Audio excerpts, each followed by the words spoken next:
Seringkali ketemu ya dengan berbagai orang yang katanya mau bisnis, apa aja bisnisnya, termasuk bisnis internet lah yang seringkali saya temui. Tapi seringkali mengatakan saya tidak bisa, saya gaptek, saya bingung, dan sebagainya. Pertanyaannya adalah bagaimana caranya? Kalau kita tidak bisa, menjadi bisa. Inilah yang akan dibahas di sini. Jadi tidak bisa itu bukanlah sebuah halangan, bukanlah sebuah rintangan. Tapi kalau kita tidak bisa, artinya perlu proses bagaimana caranya supaya bisa. Dan saya meramu dalam sebuah formula yang disebut dengan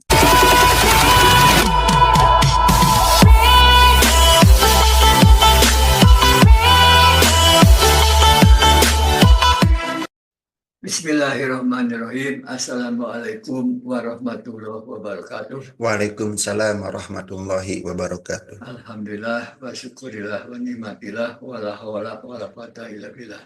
Asyhadu an la ilaha illallah wahdahu la syarikalah wa asyhadu anna Muhammadan abduhu wa rasuluh. Para pemirsa sekalian, alhamdulillah kita akan melanjutkan podcast kita dengan motivator kita Pak Rahmat yang sudah ada di tengah-tengah kita. Pada hari ini, Pak Rahmat akan menyampaikan satu formula, juga sangat singkat, hanya terdiri dari 4 huruf, yaitu rahasia untuk menguasai skill yang cepat dan efektif. Wah ini ya, menguasai skill, keterampilan cepat dan efektif, yaitu formulanya itu bisa, BISA. Nah, kalau singkatnya B-nya itu belajar, katanya konsisten. 2 I-nya implementasikan segera. Yang ketiga S-nya sering-sering evaluasi. Dan yang 4, ambil tantangan. Mari kita dengarkan bagaimana penjelasan dari formula yang sangat sederhana ini, yang sangat mudah diingat. Enggak, Pak Rahmat. Baik Pak, Bismillahirrahmanirrahim. Mungkin sebagai pembuka, seringkali saya itu Pak sering ya ketemu ya dengan berbagai orang yang katanya mau bisnis, apa aja bisnisnya, termasuk bisnis internet lah yang seringkali saya temui. Tapi seringkali masalah mereka itu seringkali mengatakan saya tidak bisa, saya gaptek, saya bingung, dan sebagainya. Pertanyaannya adalah bagaimana caranya? Kalau kita tidak bisa, menjadi bisa. Inilah yang akan dibahas di sini. Jadi tidak bisa itu bukanlah sebuah halangan, bukanlah sebuah rintangan. Tapi kalau kita tidak bisa, artinya perlu proses bagaimana caranya supaya bisa. Dan saya meramu dalam sebuah formula yang disebut dengan bisa. Yang pertama adalah B, belajar secara konsisten. Ya, secara logika, kalau kita tidak bisa, ya kita harus belajar. Cuma seringkali belajarnya itu tidak cukup satu kali. Ya mungkin kalau kita belajar memasak mie instan, satu kali mungkin langsung bisa. Tapi untuk skill-skill atau keterampilan yang lain, itu tidak bisa belajar satu kali. Perlu konsistensi. Ya contoh lah, contohnya kayak naik sepeda. Naik sepeda itu tidak bisa belajar satu kali. Mungkin kita harus terus melatih setiap hari secara konsisten supaya cepat bisa. Contoh yang lain misalnya berenang. Berenang juga tidak bisa belajar sekali. Ya perlu berkali-kali, perlu secara konsisten sampai kita bisa benar-benar belajar, benar-benar bisa berenang secara konsisten. Contoh public speaking. Kalau pemirsa ya bertemu dengan saya dulu, mungkin tidak akan menyangka kalau saya itu seorang trainer, seorang motivator. Kenapa? Karena dulu saya tidak bisa public speaking. Tidak bisa bicara di depan audiens, tidak bisa bicara apalagi di depan kamera gini. Bahkan dulu bicara satu lawan satu aja saya nggak bisa. Tapi dengan belajar konsisten, ya alhamdulillah, motivator, trainer malah jadi profesi saya. Itu yang pertama. Jadi belajar secara konsisten. Kemampuan public speaking saya juga tidak didapat dengan hanya sekali belajar. Artinya terus-menerus harus dilatih secara konsisten. Yang keduanya adalah implementasikan segera. Kalau kita sudah belajar, sudah tahu ilmunya, ya ilmu penting. Tapi kita juga harus mengimplementasikan ilmu kita itu sesegera mungkin. Jangan kita belajar, kapan lagi kita implementasikannya. Kenapa? Akan lupa. Ilmu yang kita pelajari hanya dengan belajar, misalnya membaca atau mendengarkan, itu akan nempelnya sedikit. Tapi kalau kita belajar, misalnya baca buku, menonton video, atau ikut pelatihan, kita dapat ilmu, kemudian langsung diimplementasikan dengan segera, itu nempelnya akan sangat-sangat banyak. Mungkin di atas 70%. Dan konon akan lebih tinggi lagi yang nempel di kepala kita kalau kita mengajarkan kepada orang lain. Kemudian yang ketiga, S-nya itu sering evaluasi. Di buku yang pernah saya baca, yang berjudul The Talent Code, Rahasia Bakat. Ternyata orang-orang yang berbakat, yang misalnya bakat sepak bola lah di negara Brasil. Di Brasil itu dulunya sebelum tahun 1955, Brasil itu bukan negara yang hebat melahirkan pemain-pemain hebat, enggak, biasa saja. Tapi dengan sistem tertentu, setelah tahun 55 sampai sekarang, kita tahu kan banyak pemain-pemain hebat sepak bola berasal dari negara Brasil. Kenapa? Karena sebuah sistem, ya, sistem pendidikan terhadap sepak bola. Apa itu? Mereka itu membuat sebuah yang disebut dengan futsal. Kenapa futsal? Karena dari futsal lah si anak-anak di Brasil itu sering berinteraksi. Karena sering berinteraksi ya dengan bola, dengan lawan, artinya disinilah akan terjadinya sering evaluasi. Kemudian kalau kita juga masih di buku yang sama diceritakan di Talent Code itu, di sebuah lembaga pendidikan musik yang melahirkan para pemusik dunia. Nah, di sana ternyata cara latihannya itu adalah dengan memenggal-menggal atau cangkin, ya, memotong-motong. Memotong-motong skill-skill menjadi skill yang pendek, kemudian diulang-ulang dan dievaluasi. Itu sangat penting. Jadi kenapa saya harus sering dievaluasi? Supaya kita itu tahu salahnya, kekurangannya di mana. Contoh yang lain lah, misalnya kita belajar membaca Al-Quran. Kalau kita belajar membaca Al-Quran sendirian, bisa saja sampai kapanpun nggak bisa-bisa. Akan lebih bisa kalau ada guru mengaji yang membetulkan bacaan kita. Jadi ada evaluasi dari guru, dari mentor, dari rekan. Bisa saja ya untuk skill yang lain kita bisa evaluasi diri. Misalnya kalau public speaking, salah satu evaluasi dirinya adalah dengan rajin merekam dan kita evaluasi. Nah, jadi banyak. Intinya harus sering. Kenapa? Semakin sering evaluasi, semakin sering kita memahami kesalahan dan kekurangan, maka kita akan melakukan perbaikan dengan cepat. Kemudian yang keempat, nah ini yang menarik, yaitu ambil tantangan. Kita akan mendapatkan skill yang lebih cepat dengan mengambil tantangan. Justru kalau kita mendapatkan tugas yang belum kita bisa, kita harus ambil. Anggap itu tantangan. Karena itu sebuah tantangan, maka kita belajarnya bisa lebih efektif dan lebih cepat. Kalau kita hanya melakukan apa yang sudah biasa dan apa yang sudah bisa, disebut juga dengan zona nyaman, maka kemampuan kita tidak akan naik-naik. Contohlah, misalnya kita disuruh bertugas ya untuk menjual sebuah program ke sebuah perusahaan. Di sana kan kita memerlukan skill presentasi, bicara di depan audiens, kemudian ada skill menjual. Tapi kita belum bisa. Nah, ini adalah tantangan. Ambil saja. Justru karena dengan mengambil tugas inilah kita merasa tertantang dan kita akan bisa belajar dengan cepat. Terdorong, motivasinya akan sangat tinggi. Begitu Pak, kira-kira garis besar bagaimana caranya supaya kita itu bisa memiliki skill dengan cepat dan efektif. Baiklah, kita coba dibedah lebih luas Pak Rahmat ya tentang belajar yang konsisten. Kan judulnya itu rahasia menguasai skill ya Betul, dengan cepat dan efektif. Skill itu kadang-kadang sebenarnya keterampilan. betul Pak. Nah, jadi keterampilan itu lebih banyak pada implementasi ya Iya, betul. dibandingkan dengan hanya belajar seperti teori ya. Jadi belajar itu kan ada yang formal, yang non formal dan informal. Mungkin ini lebih tekannya pada belajar yang non formal gitu ya. Betul Pak. Artinya di luar Ya, persekolahan itu. betul. Mungkin bisa dijelaskan. Ya. Jadi apa yang saya sampaikan di sini adalah bagaimana caranya kita itu belajar secara mandiri untuk memenuhi apa yang dibutuhkan dalam kehidupan kita sehari-hari, baik dalam kerja maupun dalam karir. Ya sebagai contoh, kalau misalnya kita nih mau masuk ke dunia bisnis, yang namanya bisnis apapun itu akan berkaitan dengan menjual. Tidak ada bisnis yang tidak menjual. Kenapa? Karena yang namanya bisnis kita bisa menghasilkan uang dengan menjual sesuatu, menjual value, menjual nilai kepada orang lain. Meskipun ada yang menjualnya secara langsung, ada yang tidak. Saat kita mau masuk bisnis, maka mau tidak mau kemampuan menjual harus kita miliki. Artinya kita perlu skill menjual.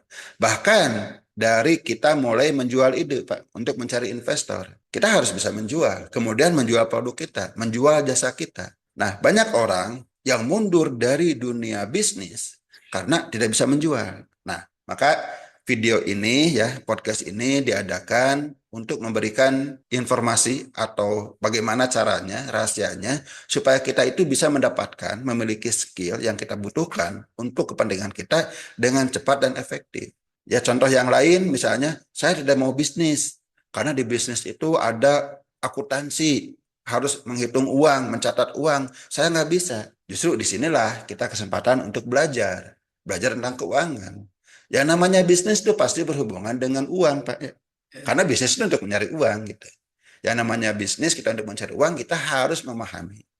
Kalau kita tidak memahami sendiri, minimal garis besarnya, kita bisa juga bayar ya, bayar orang akuntansi atau dari SMK tata buku dan sebagainya. Tapi tetap kita harus memiliki pemahaman tentang keuangan. Kalau kita tidak ngerti, ya belajar. Tidak selamanya mendapatkan skill itu didapatkan secara formal. Ya banyak, mungkin ada skill yang kita dapatkan dari pendidikan formal ya Pak Prof. Ya misalnya kita ke politeknik. Nah, kalau kita belajar di politeknik, tentu kita akan mendapatkan skill dan kita akan mendapatkan gelar. Bisa juga ya mendapatkan skill itu mengikuti kursus, Pak. Ya, mengikuti kursus atau pelatihan. Dan sekarang banyak juga pelatihan-pelatihan yang diselenggarakan secara online. Kenapa tidak kita ambil untuk mendapat skill? Yang ketiga, kita juga bisa mendapatkan skill itu secara belajar secara mandiri. Inilah yang lebih cocok ya, apa yang disampaikan di sini adalah untuk belajar mandiri. Ya, bagaimana caranya supaya kita itu mendapatkan skill untuk kebutuhan kita. Bahkan yang untuk kehidupan sehari-hari, misalnya seorang wanita nih yang mau menikah, tapi belum bisa masak. Suaminya ingin istrinya yang masak. Ya belajar. Salah satunya caranya seperti ini. Pertama ya kita belajar, mungkin kita baca resep di majalah, nonton video di YouTube, kemudian implementasikan segera, mulai belajar masak. Nggak apa-apa, mungkin di awal-awal masakan kita nggak enak, atau bahkan gosong ya Pak, dan sebagainya. Nggak apa-apa implementasikan, karena itu bagian dari proses belajar. Kemudian sering evaluasi, kenapa masakan saya gosong? Karena kelamaan. Kenapa kelamaan? Ditinggal nonton sinetron. Oh, berarti jangan nonton sinetron ya Pak kalau lagi masak. Yang keempat, ya ambil tantangan. Mungkin selama ini kita belajar masak-masak yang ringan. Cobalah ambil tantangan, misalnya masak rendang, masak gulai, gitu ya Pak, lebih menantang. Di sanalah kita akan dituntut belajar lebih cepat dan lebih efektif. Ya, seperti itu Pak. Nah, jadi poinnya barangkali para pemirsa ya, kalau kita ingin menjadi orang yang bisa, lah, bukan bisa dalam arti Racun. racunnya, ya, punya kemampuan, punya skill ya. Ya tidak bisa tidak, kita harus mau belajar. Allah merintahkan tuntutlah ilmu katanya sejak lahir sampai masuk liang lahat. Jadi belajar itu tidak dibatasi pada atau sekian tahun ya, tapi sepanjang kita hidup harus terus belajar. Sebab kehidupan itu terus berkembang, teknologi terus berkembang ya. Kalau kita tidak ikut belajar nanti kita akan ketinggalan. Begitu ya kan Pak? Betul Pak. Ya, ya. Yang kedua setelah belajar itu ya jangan dibiarkan ya kita punya kemauan harus dipraktekkan ya. Ya, Ya. Jadi setelah belajar lakukan dalam kehidupan nyata. Dengan praktek maka kita akan lebih mahir ya. betul sekali Ya. Pak. Dan yang ketiga harus evaluasi diri benar ya. Evaluasi diri atau evaluasi oleh orang lain ya. Dan biasanya ini Bapak punya anak asuh di Jepang Pak Rahmat ya. Di Jepang itu setiap keterampilan itu harus punya sertifikat. Dia katanya kerjanya tukang cat Pak ya. Jadi harus ada sertifikat ya mengecat ya. Harus belajar di keterampilannya. Bahkan katanya ada level A, level B, level C ya. Bapak tanya apa bedanya level A, B, dan C. Kalau level A mah katanya pengawasannya ketat Pak. Ya. Kalau level B mah katanya pengawasannya sedikit. Kalau level C mah sudah mandiri ya. Jadi orang sudah percaya bahwa dia itu memang punya skill yang itu. Ya. Nah yang ini yang paling berat ini yang empat ini Pak. Ini maksudnya ambil tantangan ya. Jadi ambil tantangan itu artinya menghadapi tantangan jangan sampai menyerah. Itu gimana Pak? Nah, mengambil tantangan itu maksudnya kita mengambil sebuah pekerjaan yang membutuhkan skill di atas kita. Ya sebagai contoh tadi misalnya ada perusahaan nih ngasih tugas tolong presentasi ke perusahaan ini untuk menawarkan program kita. Pasti kan saat kita presentasi akan membutuhkan skill, pertama ya skill presentasi, kemudian skill menjual. Nah saat kita misalnya kemampuan kita belum sampai sana, tapi kenapa kita tidak ambil tantangan itu? Dengan mengambil tantangan seperti itu, pertama kan ada resiko nih Pak. Ada resiko kalau gagal ya mungkin akan dimarahi oleh bos, akan kehilangan bisnis. Nah, tapi kalau berhasil, itu akan meningkatkan karir kita. Tapi di sisi lain yang lebih terpenting adalah dengan mengambil sebuah pekerjaan yang membutuhkan skill di atas skill kita, kita akan dipaksa, akan didorong untuk menguasai skill itu dengan cepat. Sebagai contoh lah, besok kamu harus presentasi ya. Sekarang kan benar-benar akan belajar bagaimana cara presentasi itu. Minimal kita belajar teorinya, materinya, belajar apa yang harus disampaikan besok. Nah, justru dengan tantangan-tantangan seperti inilah kita akan belajar lebih cepat. Menarik, ada sebuah buku Pak yang ditulis oleh Mas Jaya. Ya, ini orang Bandung juga Pak Jaya ya, yang judulnya itu The Power of Kepepet. Memang judulnya lucu ya, The Power of Kepepet. Bahasa Inggris ditambah bahasa Indonesia, dan Indonesia pun ya kurang baku kayaknya kepepet. The Power of Kepepet itu ya filosofinya adalah justru kita itu akan belajar lebih cepat, lebih efektif di saat sedang kepepet. Contoh lain, Pak, ada banyak lah mahasiswa yang mereka itu bisa mengerjakan tugas yang harus dikerjakan 1 semester, tapi cukup 2 malam, Pak. Karena menunda-nunda. Akhirnya besok harus dikumpulkan, mereka kerja keras, tapi akhirnya bisa, Pak. Karena kenapa? Power of kepepet. Contoh yang lain mungkin yang sering kali terjadi ya, mungkin di saat kita sedang kecil, sedang main, kita dikejar oleh anjing, kita lari, solokan ya, yang biasanya kita tidak bisa loncat, tapi karena dikejar sama anjing, kita bisa loncat. Karena itu adalah sebuah tantangan. Tantangan-tantangan inilah yang akan memicu potensi terbesar kita. Potensi kita akan ditemukan saat kita itu mengambil tantangan. Begitu, Pak. Ya. Ini kan pekerjaan yang akan dihadapi orang-orang itu ada dua jenis, Pak ya. Pertama kerja pada orang lain, yang kedua kerja sendiri, gitu Betul. ya. Sebagai ya entrepreneur gitu ya. Ada satu pendapat katanya, kalau akan berusaha itu jangan terlalu banyak pikiran, harus kumangke ya. Tapi ada yang bilang jangan begitu, harus berpikir kumangke. Nah, ini yang benar yang gimana ini? Kalau saya lebih mengambil jalan tengah, Pak. Ya, Jalan tengah. Karena umat Islam itu adalah umat pertengahan. ya. Artinya yang selalu mengambil tengah-tengah. Tidak ekstrem kiri, tidak ekstrem kanan. Begitu juga dalam menjalankan bisnis. Dalam menjalankan bisnis, kalau tidak memikirkan nanti, artinya sembrono, Pak. Sembrono atau nekat. Tapi kalau terlalu memikirkan nanti gimana, nggak jalan-jalan. Nah, artinya kita ambil pertengahan. Tetap kita persiapkan, antisipasi resikonya bagaimana. Kalau gagal gimana, tetap kita persiapkan. Rencana yang akan kita lakukan bagaimana, tetap kita persiapkan. Tapi jangan terlalu banyak mikir. Jangan terlalu banyak bagaimana merencanakan. Rencana harus ada, tapi jangan terlalu. Tapi jangan juga terlalu cepat. Belum ada persiapan, belum dipikirkan, belum memikirkan ide secara matang, langsung kerja. Jadi yang penting itu adalah kita jangan mengambil terlalu, Pak. Terlalu cepat nggak boleh, terlalu lambat karena banyak mikir juga nggak boleh. Itu optimis, jangan terlalu Ya, optimis gitu ya. betul itu. Jadi dalam Islam itu kita itu dididik untuk menjadi manusia pertengahan, wasaton ya. Artinya kita itu harus ada di tengah-tengah, jangan ekstrim, jangan terlalu sedikit, jangan terlalu banyak. Bahkan dalam ibadah pun ya, terlaluan nggak boleh kan, ada hadisnya. Ada orang yang misalnya saya mau puasa setiap hari, kata Rasulullah, saya aja buka, tidak puasa tiap hari. Ada orang yang saya mau fokus ibadah, tidak akan menikah, kata Rasulullah, saya sendiri menikah. Ada orang yang mengatakan saya tidak akan tidur, kata Rasulullah, saya sendiri tidur. Artinya jangan terlalu lah, dan jangan keterlaluan, Pak. Begitu, Pak. Jangan over optimisme gitu ya. Ya, over optimisme nggak boleh, tapi pesimisme juga Jangan. nggak boleh. Nah, sekarang yang praktis ini Pak Rahmat ya. Kalau kita akan usaha berbisnis, mana yang terbaik? Menggunakan modal sendiri atau menggunakan modal orang lain? Ini menarik, Pak. Kalau dari pengalaman dan pemikiran saya, kalau seandainya mampu kita mengadakan modal sendiri, ya kita sendiri. Usahakan modal sendiri.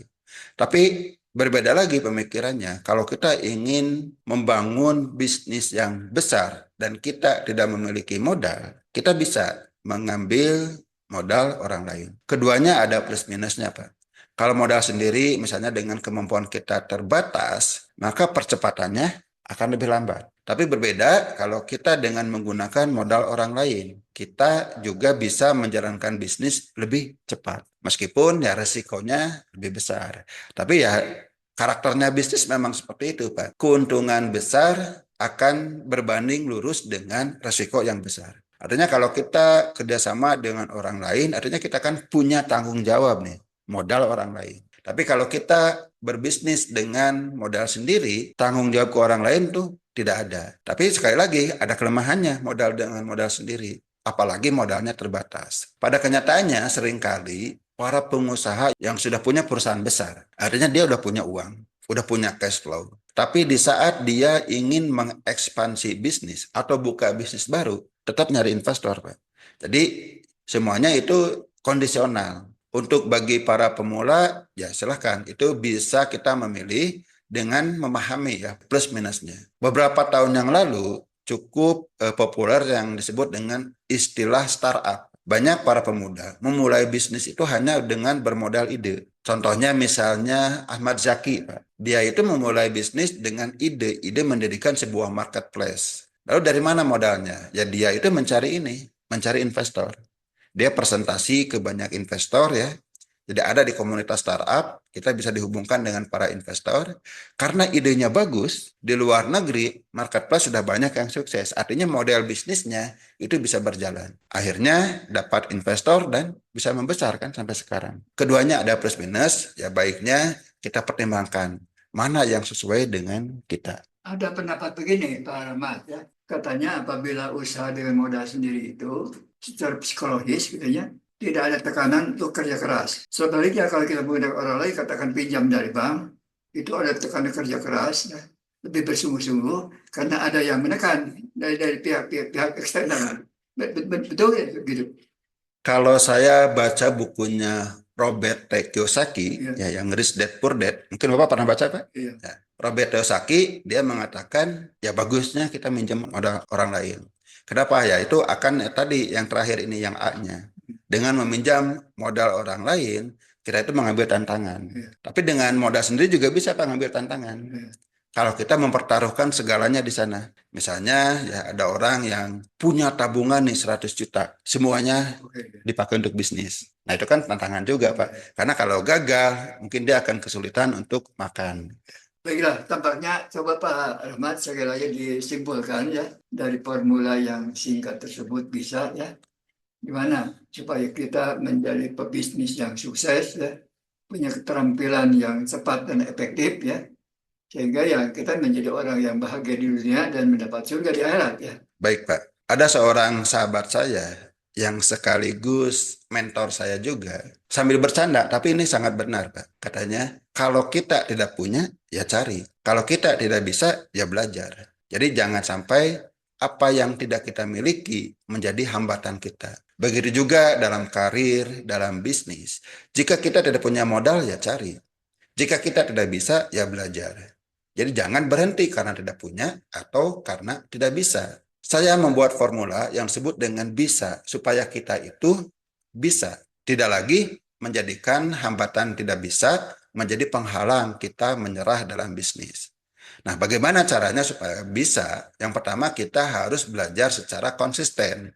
Jadi kalau belajar ya secara konsisten. Mungkin saat kita menjual, saat kita presentasi, saat kita bekerja, tidak langsung kita bisa. Ya belajarlah secara konsisten. Sedikit demi sedikit, tingkatkan, tapi harus konsisten. Itu kuncinya. Yang kedua, saat kita belajar, kita harus segera implementasikan. Kalau kita belajar masak, ya segeralah memasak. Kalau kita belajar naik sepeda, segeralah naik sepeda. Kalau kita belajar menjual, segeralah menjual. Kalau kita belajar presentasi, segeralah presentasi. Ini yang akan memicu kita cepat bisa. Yang ketiga, sering evaluasi. Artinya, saat kita mengimplementasikan, ya kita evaluasi. Kurangnya di mana, salahnya di mana. Evaluasi bisa dilakukan oleh orang lain. Misalnya oleh guru kita, oleh mentor kita, oleh pembimbing kita. Atau bisa juga evaluasi diri. Memang ada baiknya kita punya mentor, punya guru, karena seringkali evaluasi dari seorang mentor itu lebih tepat. Bisa melihat titik buta kita atau blind spot. Ya contoh yang paling sederhana ya, misalnya kita mengaji. Banyak orang yang merasa sudah bisa mengaji. Oh saya sudah bagus bacaan Al-Qur'annya. Tapi di saat mendatangkan seorang guru tahsin, ternyata masih banyak salah. Artinya kenapa? Karena ada mentor yang mungkin wawasannya, ilmunya lebih tinggi dibanding dengan kita. Kalau ingin cepat bisa, ambil tantangan. Jangan ambil tugas-tugas yang mudah, yang sudah biasa atau sudah bisa kita lakukan. Cobalah ambil tugas yang memang cukup sulit di atas kemampuan kita. Karena tantangan inilah yang akan memicu, mendorong kita bisa menguasai skill dengan begitu Pak kesimpulannya. Baiklah para pemirsa sekalian, pada dasar setiap manusia bisa. Poinnya asal kita mau bisa. Ya. Itu aja barangkali mudah-mudahan ada manfaatnya. Ya mohon maaf atas kekurangan kami berdua. Ya. Mudah-mudahan ini bisa diamalkan terutama oleh adik-adik kita, anak-anak kita, cucu-cucu bapak ya, yang masih muda, yang masa depannya itu mungkin lebih luas dibandingkan dengan kita yang sudah senior. Itu aja. Alhamdulillahirrahmanirrahim. Wassalamualaikum warahmatullahi wabarakatuh. Waalaikumsalam warahmatullahi wabarakatuh.